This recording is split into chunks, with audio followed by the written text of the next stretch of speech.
옆 사람한테 한번 다시 인사를 하시면 좋겠습니다. 하나님이 당신을 위로하십니다. 이렇게 인사를 하십시오. 네, 하나님께서 오늘 예배를 드리고 말씀을 전하고 듣는 가운데 여러분을 위로하시고 저를 위로하시기를 예수님의 이름으로 간절히 소망을 합니다. 우리가 고린도전서를 우연히 읽었는데요. 고린도전서와 후서 이렇게 두 권으로 되어 있습니다. 그런데 고린도전서에서는 고린도 교회에 나타나는 여러 가지 문제점들을 어떻게 하면 고쳐서 바른 믿음을 갖게 할까 하는 바울의 고민이 눈물과 함께 담겨서 쓰여진 편지가 바로 고린도전서다, 이렇게 볼 수가 있습니다. 고린도 교회가 여러 가지 문제를 가지고 있었는데 그거는 너무나 자연스럽습니다. 왜 그러냐면 지상의 교회는 모든 교회가 문제를 가지고 있습니다. 그래서 교회인 것이고 교회는 영적으로 병원인 것입니다. 물론 그 중에는 온전한 사람도 있어요. 그래서 온전하다는 게 예수 그리스도의 온전함을 말하는 것이 아니라 조금 더 성장한 사람도 있을 수 있다는 것을 이야기합니다. 그러나 대다수의 수의 사람들이 무엇인가 이렇게 문제에 얽혀 있는 것을 보게 되는데 그것이 바로 교회의 살아있는 모습이라고 볼 수가 있습니다. 고린도 교회도 똑같았어요. 그래서 자기가 좋아하는 말씀의 사역자들을 따라서 파당을 짓기도 했고 그리고 음행의 문제가 교회 속에 있기도 했습니다. 그리고 그 당시에는 성만찬을 요즘처럼 이렇게 조그만 떡과 또 포도즙을 마시는 것이 아니라 그때에는 이렇게 음식을 마련해 와서 성찬 예식을 같이 병행하는 정말 만찬 같은 그런 식의 성찬을 거행을 했는데 부자들이 자기들이 이제 그 성만찬에 참여한다고 정말 멋있게 근사하게 도시락을 싸워가지고는 자기들끼리만 모여서 먹고 가난한 사람은 샌드위치 하나 못 사왔는데 돌보지 않는 그런 모습에 부족한 모습들도 있었어요. 그뿐만 아니라 우리 주님께서 부활을 하신 게 분명하고 그것이 그들의 믿음의 근거가 되어야 되는데도 불구하고 부활에 대해서 믿음이 없었던 사람들이 있었습니다. 그래서 유명한 고린도전서 15장이 쓰이게 되는 것입니다. 근데 이제 이런 바울의 지적에도 불구하고 고린도 교회들은 회개를 하지 않았습니다. 그리고는 그가 그렇게 책망을 하고 좋은 교훈을 주었음에도 불구하고 별로 성과가 없는 그런 모습으로 드러나게 되었어요. 그러다 보니까 오늘 이제 저희들이 고린도 후서 1장을 읽게 되지만 2장으로 이렇게 진행을 해가다 보면 2장 1절과 5절에서 바울 사도가 이러한 성과 없음을 인해서 근심을 가지고 고린도 교회 성도들과 헤어져야 됐던 그런 슬픈 장면이 기록되고 있습니다. 그렇지만 여전히 이 바울 사도는 그 고린도 교회를 사랑했고 깊은 관심을 가지고 있었습니다. 그런데 바울의 마음을 또 불안하게 하는 한 가지 소식이 있었는데 그것은 바로 거짓 교사들이 들어와서 그들이 이제 거짓 그리스도인의 삶에 대해서 가르침으로 인해서 고린도 교회 성도들이 정말 성도라는 것이 무엇이고 성도의 삶이 무엇인지를 잘못 이해하고 그리고 그 유혹에 빠져서 잘못된 신앙을 갖고 있는 것을 발견하게 되었습니다. 그래서 그런 거짓 교사로 인해서 그릇된 진리의 유혹으로부터 이 고린도 교회를 보호할 필요를 느끼게 된 것이죠. 그래서 이제 쓰게 된 게 고린도 후서라고 볼 수가 있습니다.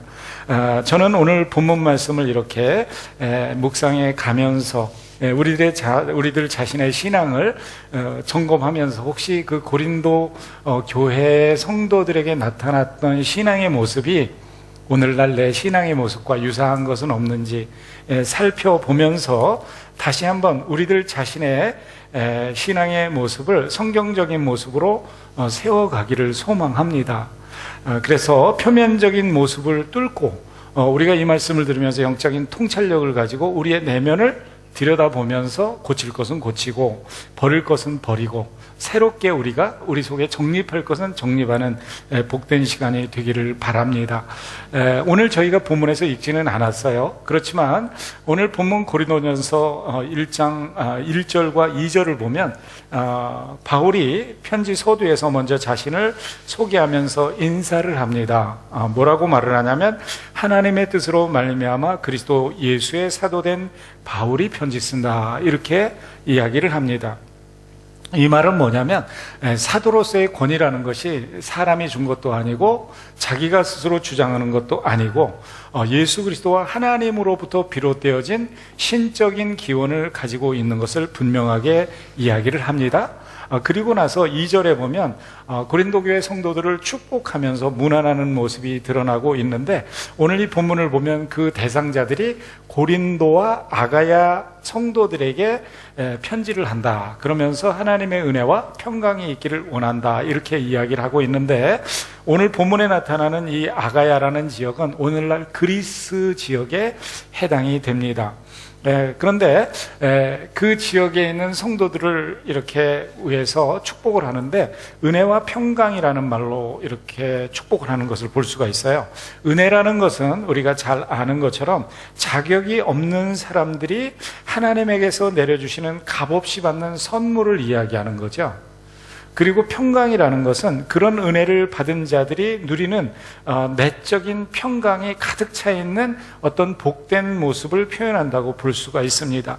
그리고 이 은혜와 평강이 모두가 이 세상에서 누릴 수 없는 예수 그리스도 또는 하나님께로서만 주어질 수 있는 하늘에 속한 것인 것을 이야기합니다. 그래서 그 하늘에 속한 것을 지상에 있는 우리가 누리는 성도의 행복한 모습을 은혜와 평강이다, 이렇게 말을 합니다. 그래서 성경에서 이야기할 때 이러한 것들을 세상이 줄 수도 없고 세상이 알 수도 없는 축복이다, 이렇게 말을 합니다.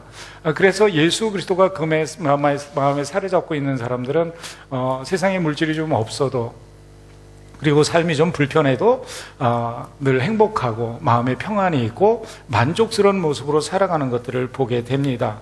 저는 이 시간 이 바울 사도가 빌고 있는 은혜와 평강, 이런 것들이 여러분들에게 가득 차시기를 예수님의 이름으로 축복합니다. 그래서 세상에서 좀 힘들고 어려워도, 환난과 고난이 좀 있더라도 이 은혜와 평강이 여러분들로 하여금 앞을 향해서 전진하게 하시고 현재 살아가는 삶의 기쁨을 누리고 주신 것들을 행복해 할 수 있는 그런 분들이 되셨으면 좋겠습니다. 이렇게 간단한 인사를 마친 바울 사도가 조금도 지체하지 않고 바로 그 마음을 사로잡고 있는 핵심 주제를 탁 건드립니다. 그 핵심 주제가 뭐냐면 고난 또는 환난이에요. 이 주제를 다루는 이유는 뭐냐면 말씀드린 대로 당시 고린도 교회에 파고든 거짓 교사들의 잘못된 가르침 때문에 그렇습니다. 그래서 이 잘못된 가르침을 수정해서 바른 믿음으로 세우기 위해서 이 주제를 다루는 거예요. 이 거짓 교사들은 그리스도인이 되기만 하면 고난도 없고 질병도 없는 슈퍼 크리스찬이 되는 것으로 가르쳤습니다. 거짓 가르침이라는 거죠, 그게. 오늘날도 이런 잘못된 믿음을 가지고 있는 성도들이 많이 있는 것 같습니다. 여러분들은 어떠십니까? 그리스도인이 된 후로 고난도 없고 질병도 없는 그런 환상적인 삶을 사시고 계십니까? 만약 그러시다면 정말로 축하를 드립니다. 정말로 축하를 드리고 싶습니다. 그러나 사실 그런 사람은 거의 없지 않습니까? 결코 그렇지 않습니다.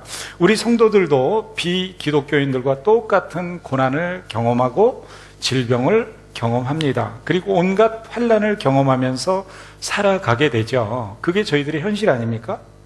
본문을 보면 바울은 어떻게 보면 고난에 대해서 전문가라고 말을 할 수가 있습니다. 이분이 오늘 써놓은 거 보면 자기가 선교 과정 속에서 겪었던 환난, 고통, 또 고난, 이런 것들에 대해서 이야기하는 것을 볼 수가 있습니다. 그러나 이분이 그 고난과 환난에 대해서 이해하는 것은 이 거짓 교사들이 말하는 거하고는 너무나 다른 거예요. 고통과 고난은 자기의 그 사도직을 흔드는 어떤 약점의 요소가 절대로 아니라는 거죠. 그리스도인이 믿음과 확신을 가지고 살아가는데 이 고난과 고통이 그 믿음의 확신을 약화시키는 해로운 요소가 아니라는 것을 이야기하는 거예요. 오히려 그리스도를 바르게 따를 때 겪게 되는 바른 그리스도인들의 증거가 고통이고 환난이라는 것을 말씀을 하고 있는 거예요. 성경은 이 사실을 분명하게 이야기하죠. 그래서 이사야서의 예언을 보면 예수님을 어떤 종으로 묘사를 하죠? 고난받는 종으로 묘사를 해요.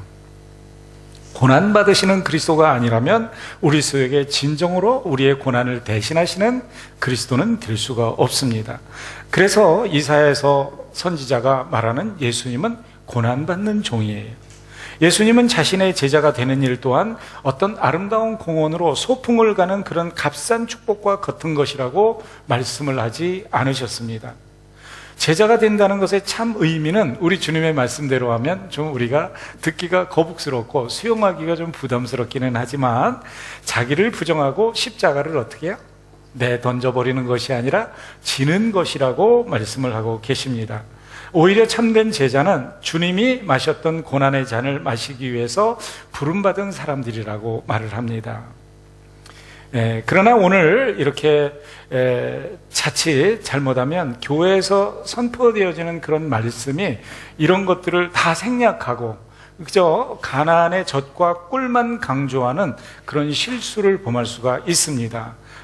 거짓 교사들이 고린도 교회 성도들을 유혹했던 것과 똑같은 거죠. 그러니까 사실 가나안을 도달하기 위해서는 어디를 거쳐야 되죠? 광야를 거쳐야 되는 거잖아요. 그렇죠? 광야 생활이 생략되어진 가나안만 강조하는 그런 교회가 되기가 쉽습니다.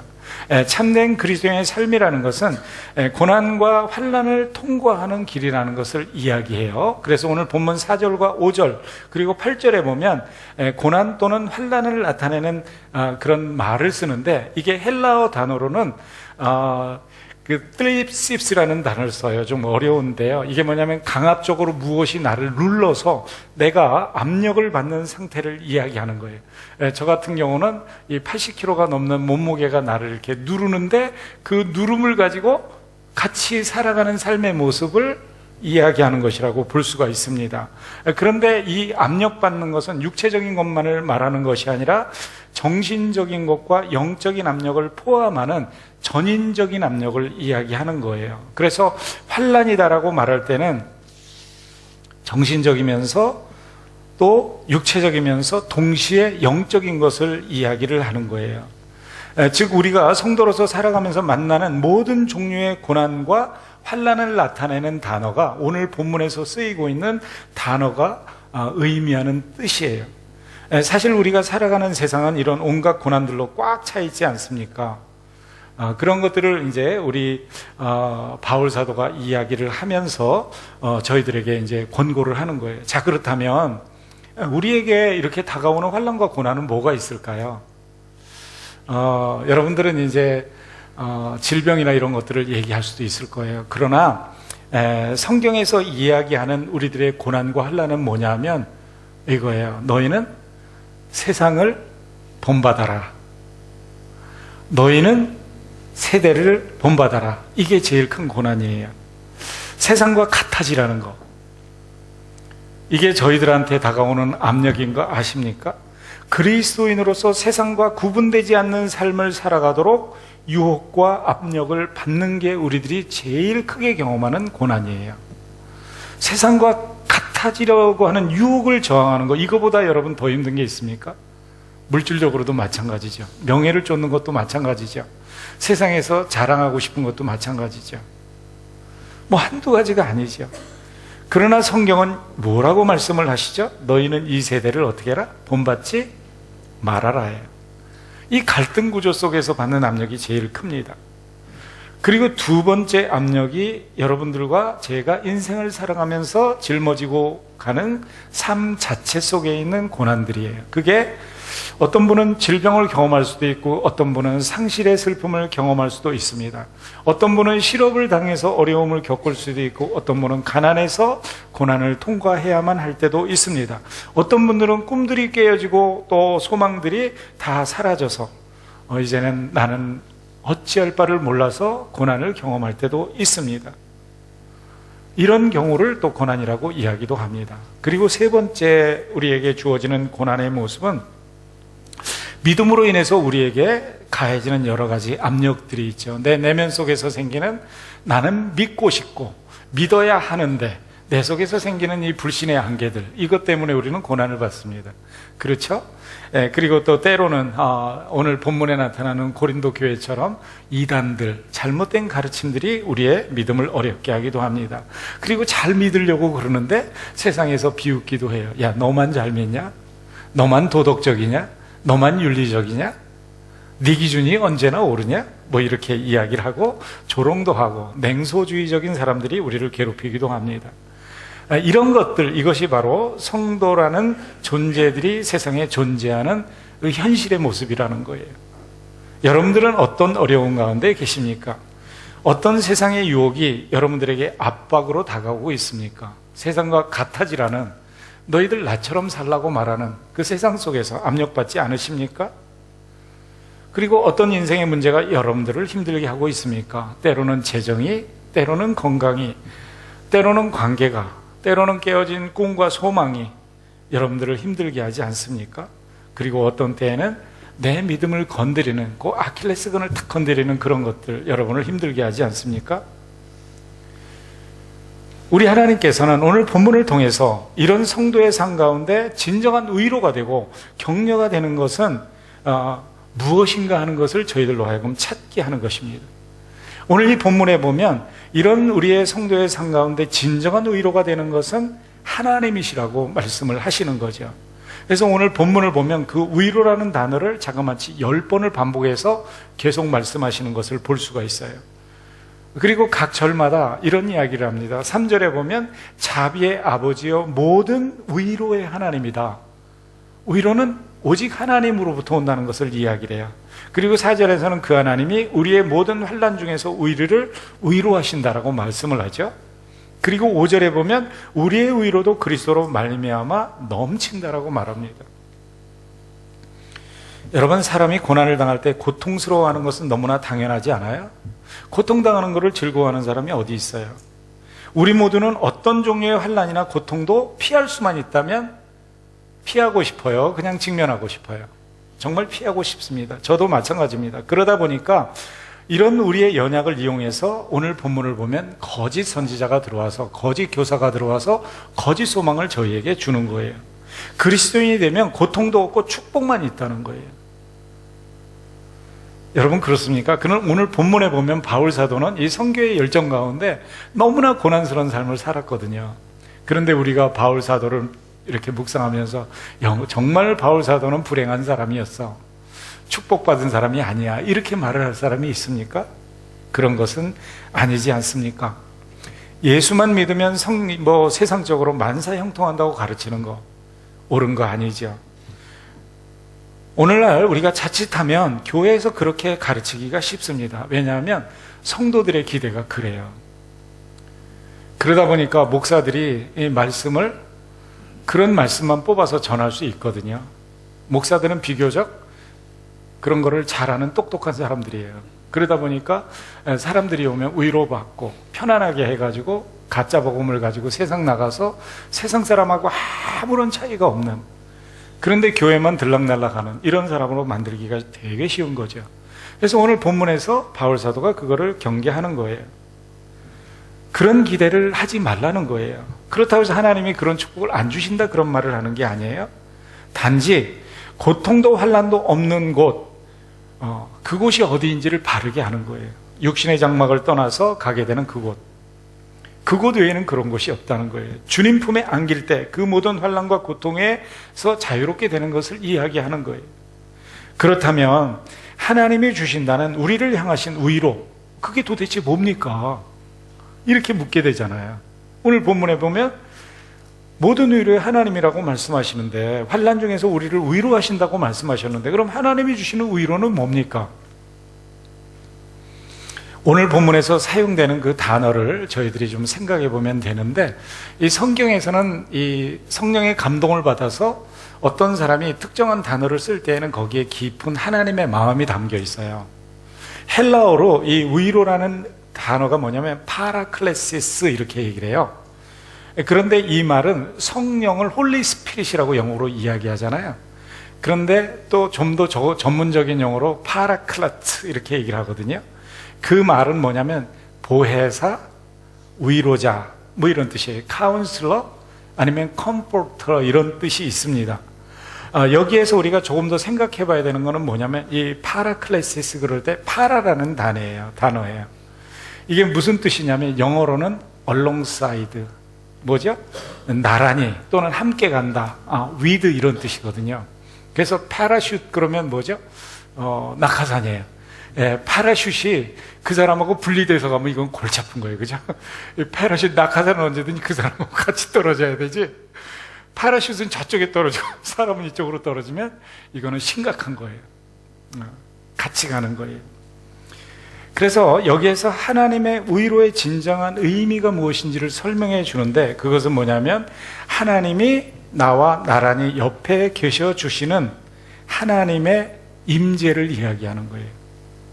환난 중에 나와 나란히 걸어가시는 하나님, 내가 고난의 한가운데 있을 때 내 옆에 함께 계셔 주시는 하나님, 내 삶 속에 함께 하시는 하나님의 임재, 동행하시는 하나님, 우리 주 예수 그리스도의 이름이 바로 임마누엘이죠. 그래서 God be with us, 하나님이 우리와 함께 하신다는 뜻이에요. 그래서 이런 것들을 깊이 체험했던 다윗이 시편 23편 4절에서 이런 고백을 합니다. 내가 사망의 음침한 골짜기를 다닐지라도 내가 해를 당할 것을 두려워하지 않을 것은 주께서 나와 뭐 하심이라? 함께 하심이라. 함께 하시는 하나님 때문에. 그래서 안위하시는 하나님, 안위한다는 건 위로하신다는 거죠. 그래서 오늘 본문 5절에서도 이야기를 하는 거예요. 그리스도의 고난이 우리에게 넘친 것 같이 우리의 위로도 그리스도로 말미암아 넘치는도다. 여러분, 이 본문 5절에 그리스도의 고난이 우리에게 넘친다는 말은 그리스도를 섬길 때 우리가 경험하는 여러 가지 어려움들을 이야기하는 거예요.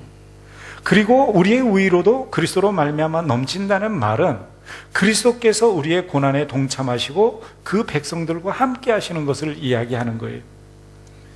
사랑하는 사람이 함께만 가주면 그 두려움의 길을 나는 갈 수가 있잖아요. 그리스도께서 그렇게 하시는 이유는 뭐냐면 우리와 그리스도가 한 몸이기 때문에 그렇습니다. 연합되어 있기 때문에 그래요. 그래서 사도행전 9장 4절에서 5절을 보면 하나님께서 우리 주님께서 이 박해를 하는, 교회를 박해하는 사울을 향해서 이야기를 하십니다. 너 왜 교회를 박해하느냐 이렇게 말씀하지 않으시고 뭐라고 말씀하셔요? 내가 왜 나를 핍박하느냐 이렇게 말씀하세요. 무슨 얘기냐면 우리 주님께서는 교회인 저와 여러분과 자신을 아이덴티파이 시켜요. 하나로 생각하시는 거예요. 이 말씀은 이 박해를 받던 초대교회 성도들의 고난 속에 동참하시는 예수님을 말씀해 주시는 거예요. 함께 하시는 예수님. 많은 사람들이 생각하기를 하나님이 우리를 위로하시면 우리의 문제점들은 사라진다고 생각을 할 때가 있잖아요. 그러나 만약 그게 사실이라면 사람들은 고통에서 벗어나기 위해서만 하나님께 매달릴지도 몰라요. 그러나 우리가 알아야 되는 것은 하나님의 위로는 많은 경우에 여러 가지 좀 다른 형태로 나타나요. 하나님이 함께 계시는데도 문제는 사라지지 않을 때가 많아요. 그때 그러면 우리에게 하나님이 주시는 위로는 뭐냐라는 거예요. 자, 이런 거예요. 우리 옆에 동행하시면서 환난을 이길 수 있는 믿음의 능력을 주시고 격려하시는 하나님, 마술처럼 문제를 제거해 주시는 것이 아니라 극복하도록 영적인 능력을 향상시켜 주시는 하나님, 때로는 고난 뒤의 소망을 바라보게 하시고 위로하시는 하나님. 힘들지만 요 42.195 마지막 요 3km만 더 뛰면 나는 그 정말 승리의 완주의 면류관을 쓸 수 있다라고 말하면서 지금 힘들고 고통스러운 이 숨가쁜 인생을 달리기를 넘어서 보게 하는 그것, 그리고 그것 때문에 내 속에 있는 작은 이 소망의 씨앗을 정말 힘을 주셔서 스트렝튼 시켜서 그것을 사용하게 하시는 하나님, 그리고 문제의 눈을 고정시키기보다는 능력의 주님을 바라보게 하심으로 인해서 문제와 환경에 눌리는 삶이 아니라 그것으로부터 극복하고 해방시켜 주시는 하나님, 상황을 변화시키기보다는 저와 여러분들을 변화시켜서 그 고난과 환난을 뚫고 통과하도록 하셔서 통과한 다음에 복을 누릴 뿐만 아니라 그 과정 속에서 우리를 성장시키시는 하나님. 여러분, 이게 진짜 이런 거 아세요? 여러분이 만약에 자녀가 학교에서 숙제를 가져왔어요. 근데 산수 문제인데 얘는 좀 힘들어해, 풀기가. 근데 내가 보니까 너무 쉬운 거야. 그래가지고 똑똑한 엄마가 금방 답을 5분 안에 다 썼어요. 그리고 야, 됐다, 이거 갖다 내라. 그 아이가 좋아해요, 안 좋아해요? 좋아하겠죠. 그런데 그 아이는 성장할까요, 안 할까요? 나중에 바보 만드는 거잖아요. 우리 하나님이 그렇게 바보 만드는 하나님이 아니시라는 거예요. 이런 단순한 원리를 우리들은 자녀에게 적용하면서 자녀인, 하나님의 자녀인 나에게 하나님이 적용하시는 것을 우리는 기뻐하지 않을 때가 많이 있어요. 여러분, 환난을 제거해 주시는 것이 아니라 삶의 문제를 견딜 수 있고 풀 수 있는 방법들을 알려주시고 그것을 극복할 수 있는 필요한 훈련을 시켜주시고 성장시켜 주시고 감당하게 하시는 하나님, 이게 하나님의 위로의 방법인 것을 믿으시면 아멘. 이게 인생이에요. 여러분, 그렇다면 이런 고난과 환난을 통해서 하나님은 우리에게 무엇을 궁극적으로 원하시는 것일까요? 하나님의 목적이 무엇이냐 하는 거예요. 오늘 본문 9절에 보면 그것을 얘기를 해요. 그 말씀은 뭐냐면 우리 자신을 의지하지 않고 하나님을 의지하게 만들고자 하는 거예요. 바울 사도가 이렇게 얘기를 합니다. 우리 마음에 사형 선고를 받은 줄로 알았으니 이는 우리로 자기를 의지하지 말고 오직 죽은 자를 살리신 하나님만을 의지하게 하려 하심이라. 우리는 절망적인 고난을 통해서 하나님을 깊이 만납니다. 그리고 그분의 성품을 알게 되고 깨닫게 되고 그 가운데 우리의 하나님과의 교제는 깊어집니다. 그러면서 우리의 믿음은 커지고 우리는 성장하게 되는 거예요. 8절에서 10절을 보면 바울이 선교 여행 중에 당한 고난과 환난에 대해서 이야기를 하는데 그 고통이 얼마나 고통스러웠는지를 정말 잘 묘사하고 있어요. 힘에 지나도록 심한 고통을 받아서 정말 난 살 소망까지 끊겼다. 그리고 사형 선고를 받은 것 같이 느껴졌다. 이제는 절대로 소망이 없다. 이젠 죽었구나. 이런 생각이 들었다는 거예요. 그때 그에게 문이 열렸는데 그게 뭐냐면 나는 스스로 의지할 존재가 아니구나.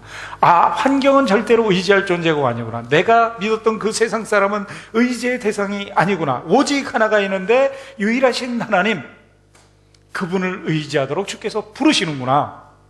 고난과 환난은 우리의 믿음을 성장시키는 것을 이야기하는 거예요. 자신에게 절망하고 하나님에게 소망을 두게 만드는 것을 말하는 거예요. 겸손한 영성을 가진 그릇으로 우리들을 변화시키는 거죠.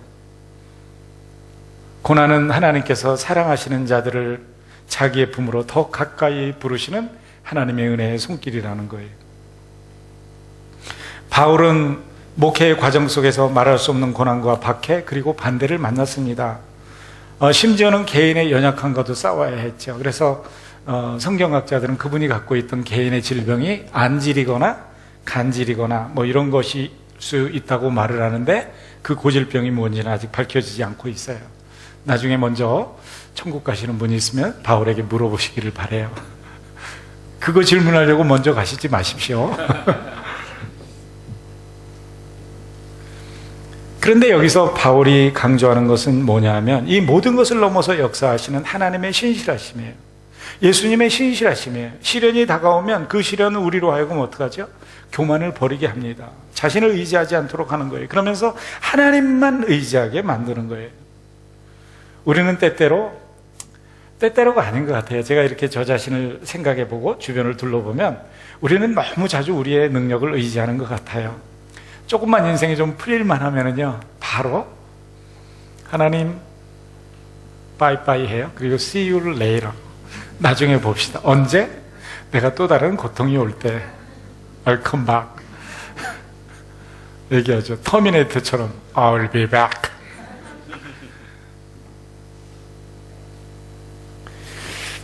특별히 인생이 조금 쉽다고 느껴질 때 언제고 그러는 것 같아요.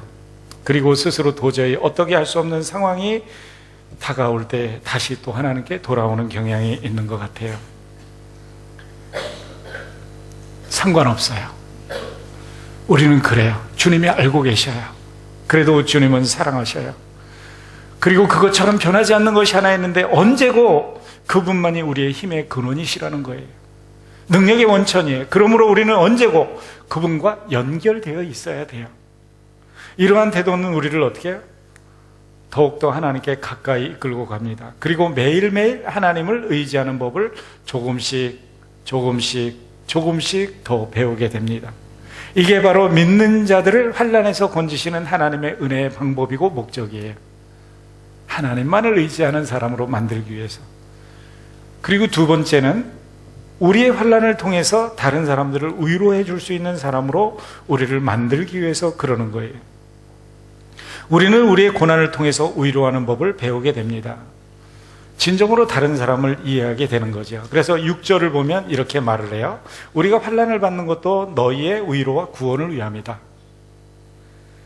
혹시 우리가 위로가 받는 것도 너희의 위로를 위함이다. 이 위로가 너희 속에서 역사하여 우리가 받는 것 같은 고난을 너희도 견디게 하느니라. 우리가 이렇게 환난을 통해서 견뎌서 하나님의 위로 속으로 들어가는 것처럼 너희가 고난과 환난을 받아도 너희가 그것을 견디고 그 하나님의 위로 속으로 들어가기를 원하노라 하는 이야기를 하는 거예요. 굉장한 거죠. 요즘 제가 이제 아침에 그 큐티를 이렇게 보내는데요. 여러분 반응 좀 해주세요. 큐티를 읽어도 반응들이 없으시더라고요. 그래서 저는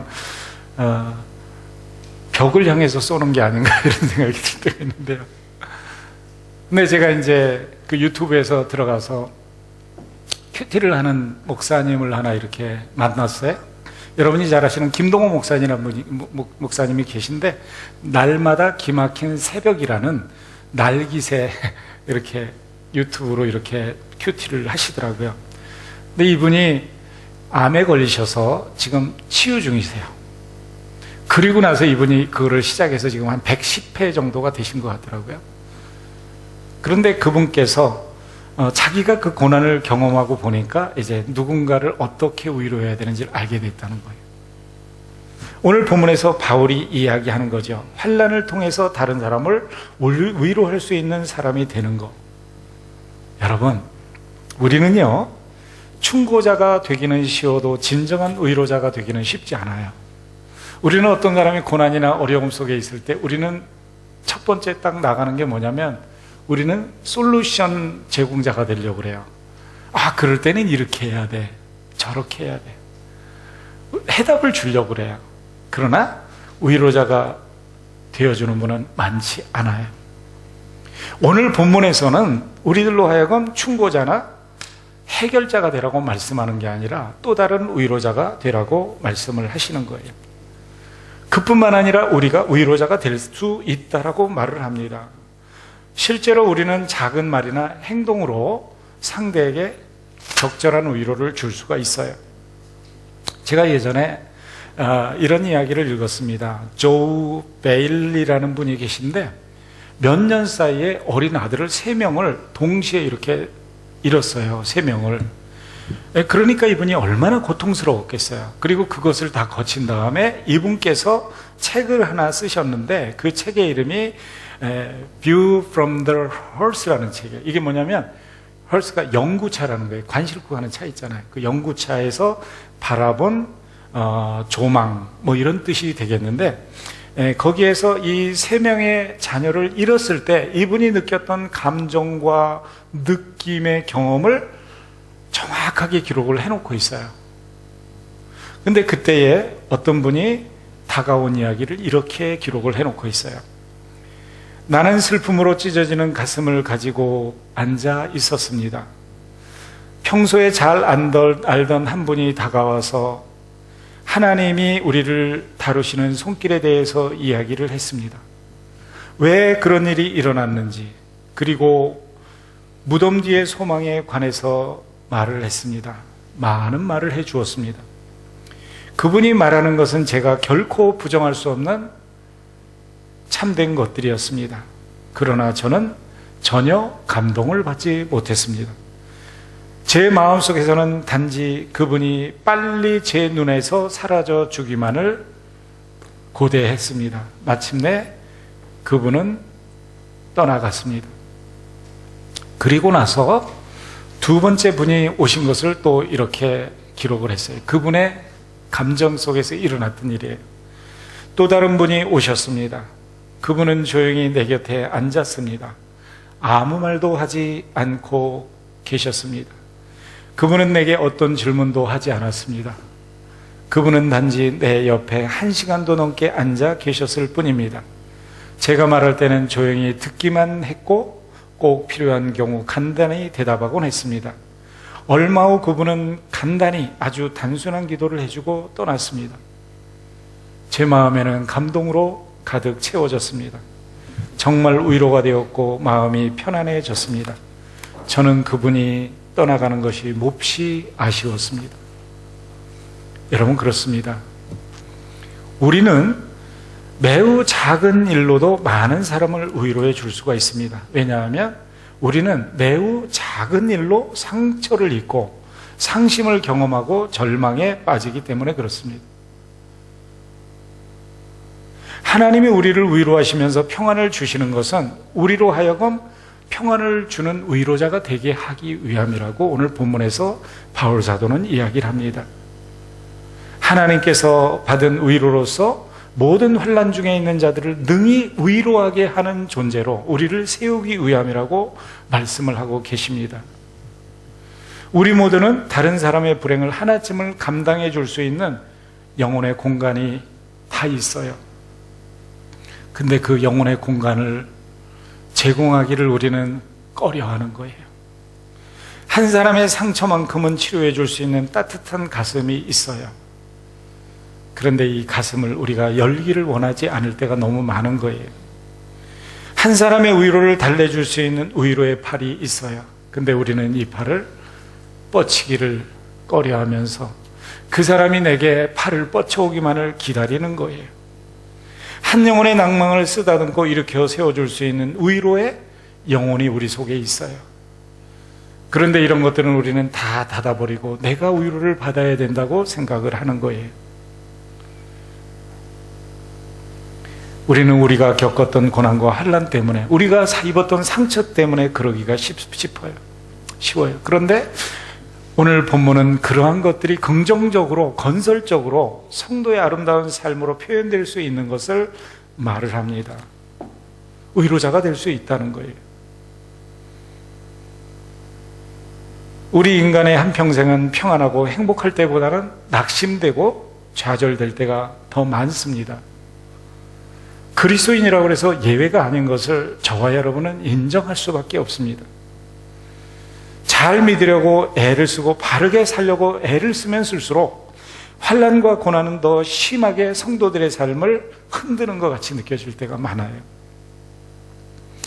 구원은 값없이 받았고 아무 공로 없이 거저 주어졌지만 구원받는 성도의 삶이라는 것은 세상이 요구하는 것과는 너무나 다른 모습이기 때문에 피할 수가 없는 우리 성도의 현실이에요. 왜 그러냐면 삶의 양태가 너무나 다르기 때문이에요. 쉽게 말하면 세상은 겉옷을 달라고 그러고 그걸 가지고 싸우지만 우리는 조건 없이 겉옷을 달라고 말을 하면 속옷을 주고 오리를 가자고 말을 하면 우리는 조건 없이 심리를 가야 하는 희생과 자기 드림의 사랑의 삶을 살라고 요구하기 때문에 이러한 기준과 세상의 기준이 갈등을 일으키는 거예요.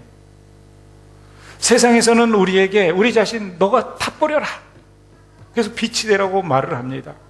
세상은 썩었으니까 네가 녹아져라. 자취도 없이 사라져라. 그래서 세상의 부패를 지켜라고 말을 합니다. 그러다 보니까 우리 스스로 속에서 환난을 경험하는 거예요.